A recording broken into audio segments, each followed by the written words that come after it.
Muri Zimbabwe nhasi ndadzoka zvekare. Nyaya iyi ndakaitarisa, ndo nyaya dzatinoti dziri too sensitive, but panapa nyaya yandikusangana nayo paNhanda Radio haya everywhere, but ina nongofarira Nhanda Radio because source iri a bit trusted. Vari kunyora kuti President Emerson Mnangagwa has said that open discussions about the sensitive issue of the Gukurahundi massacres are necessary to prevent similar killings from happening again. Nyaya iri kuitika ndeyekutaurirana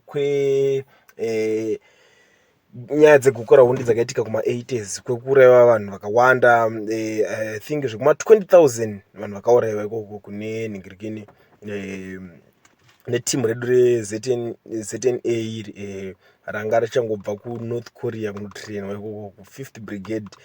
So panapa nyaya idzodzo dzakati dzaitika zvikambonzi ngatitaurirei nyaya ichi behind closed doors chichi, hatisi kuda majournalist chichi, but panapa manje chikuitika ndechekuti mukuru wazongoti no, ngatitaurei nyaya, tiite open discussion, tionesane kuitira kuti nyaya dzakaita sedzidzi dzisazodzokorodze kuitika futi zvekare panguva ichazotevera. Iyi ndo nyaya iri panapa mhuri yeZimbabwe. Inyaya iri too sensitive, handinyanyise kufarira kuda kuikomenda zvakanyanya nyaya iyi, asiwo ndinongosara ndisina option pakungoti inini semunhuwo wenyaya ndinge ndichida kuti nyaya izame kusvika kwamuri imimi vanhu, munzwisise kana kuti muzive zvinhu zvese zvinenge zvichiitika mutipot country yedu ine, nyika diki diki yedu yeZimbabwe. Ndo nyaya nhasi ndakakubatirai mhuri yeZimbabwe pachannel yenyu ine yeKulian TV. Munoziva kuti inini I will never disappoint, ndinogara ndichingouya nenyaya dzakasiyana siyana dzakaita sedzidzi kuti mugare muchiziva zvinhu zviri kuitika munyika yenyu.